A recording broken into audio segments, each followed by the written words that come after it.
And we had many, many talented kids from all over the place in the Soviet Union. And one of them was named Vladimir Kramnik. He first appeared there when he was 12 in 1987, and both me and Botvinnik, and we always argued, but we both agreed that this boy had a unique potential. So we were right. He grew up. I had a number of occasions working with him. And then even in 1995, I invited him into my team when I had to face Vishy Anand, an Indian prodigy, one of the best players in the world for the last 10 years, when we played a world championship match. Just a few words about that match, which was also a very tough challenge, where I succeeded. The match was played in New York, in the World Trade Center, on the 107th floor. And it's a tragic coincidence. The match was opened on September 11, 1995, when Mayor Giuliani made the first move, and played wide. So it was a very tough match. First 8 games were drawn, and I was under heavy pressure because Anand probably was better prepared. He had many of my ex-compatriots working for him, some of my ex-coaches or some of the ex-Karpov coaches. They contributed to his preparation, and it was really tough. And I lost game 9. After 8 draws, I lost the game. I was trailing 1 point, and then in game 10, I was able to demonstrate a great novelty that shook Anand's confidence, and in game 11, I actually came back with a new defense with black, and it was too much for Anand. So with new ideas, actually I demolished his confidence, and after winning no games in the first 9, I won 4 in the next 5. So the match was over. But I forgot that Kramnik, who was a part of the team, was very accurately making notes and analyzing the performance. And 5 years later, I had to play Vladimir Kramnik for another challenge, for the World Championship match in London. And it was a great year for me. From '99 to the first half of 2000, I had probably the best winning streak in my career, maybe the best in the history of chess. I had the highest rating ever.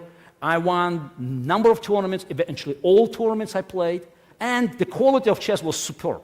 It just was great ideas, splash here and there, in the openings, in the middle game, in the end game. And so I believed, as everybody said, I was unbeatable. It doesn't mean that I stopped working. I worked really hard. I came back with new ideas. I wanted to surprise Kramnik, and I believed I had enough strength to win. But he was a good pupil of Botvinnik, and he was a good pupil of Garry Kasparov. He looked at all the games, and he found that even on this burning sun, there were some spots.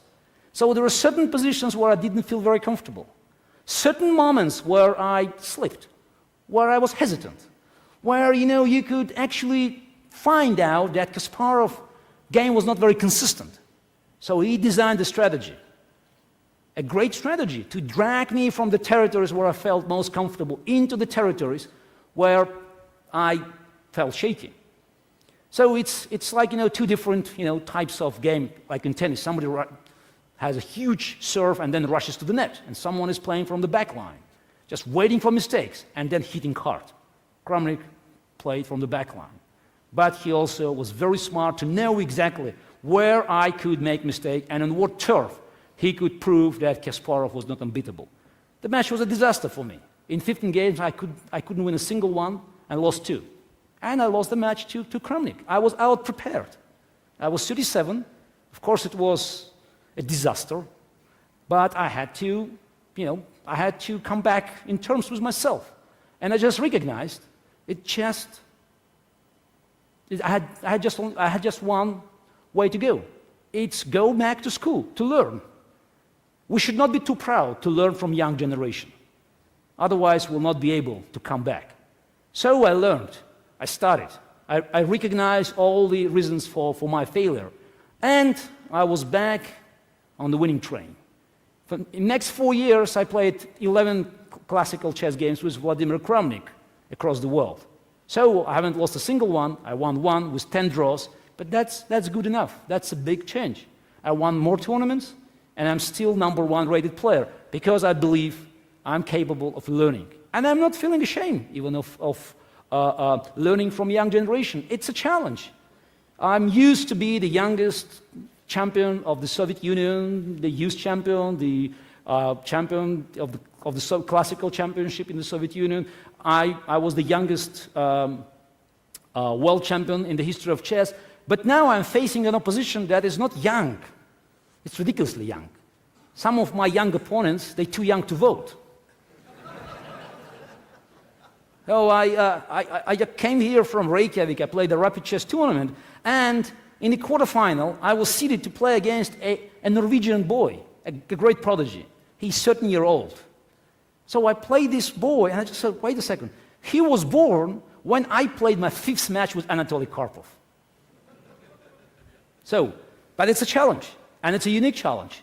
And I think, this is by having this clash of generations in chess, we are producing great results. It's our experience, our sagacity, our strategic overview against their fearless energy.